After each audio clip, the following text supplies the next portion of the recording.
சுதந்திர தினத்தினை முன்னிட்டு பல போராட்டங்களுக்கு பிறகு விக்ரம் நடிப்பில் இயக்குனர் பாரஞ்சித் இயக்கிய தங்கலான் படம் ரிலீஸ் ஆன முதல் நாளிலேயே 266 கோடியே 44 லட்சம் ரூபாய் வசூல் செய்திருக்கிறது. இதுவரை தங்கலான் படத்தை பார்த்த ரசிகர்கள் பாசிட்டிவான ரிசல்ட்டை கொடுத்த நிலையில் நிச்சயம் தங்கலான் படத்திற்காக மட்டுமல்ல, விக்ரமின் கடின உழைப்பிற்காக நிச்சயமாக இந்த படம் வெற்றியடையும். 18ஆம் நூற்றாண்டில் நடக்கும் சம்பவத்தை அடிப்படையாக கொண்டு பின்னப்பட்ட கதை.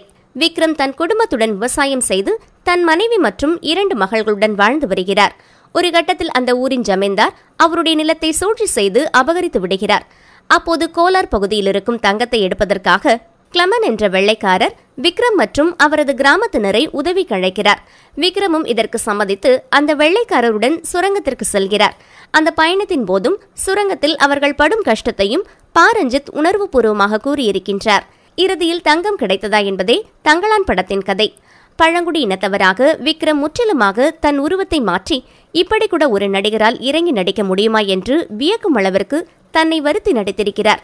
காட்சிக்கு காட்சி தனது நடிப்பை மெருகேற்றியிருக்கிறார். சிவாஜி கணேசனுக்கு அடுத்து எப்படிப்பட்ட கதாபாத்திரத்தை கொடுத்தாலும் தன்னால் நடிக்க முடியும் என்பதை நிரூபித்திருக்கிறார் விக்ரம். விக்ரமின் மனைவியாக பார்வதி யதார்த்தமாக நடித்திருக்கிறார். மாளவிகா மோகன் ஹாலிவுட் ரேஞ்சுக்கு விக்ரமுடன் கழிசண்டை போட்டிருக்கிறார். ஜிவி பிரகாஷின் பாடல்கள் கதைக்கு உயிரோட்டத்தை கொடுத்திருக்கிறது. ஒளிப்பதிவு நம்மை ஆதிகாலத்துக்கே அழைத்து சென்றுவிட்டது. ஒட்டுமொத்த படக்குழுவும் தங்களது உழைப்பை கொடுத்து தங்கலான் படத்தை தந்த விதம் தங்கத்தைப் போல ஜொலிப்பது நிச்சயம். எல்லோரும் பார்க்கக்கூடிய படம்.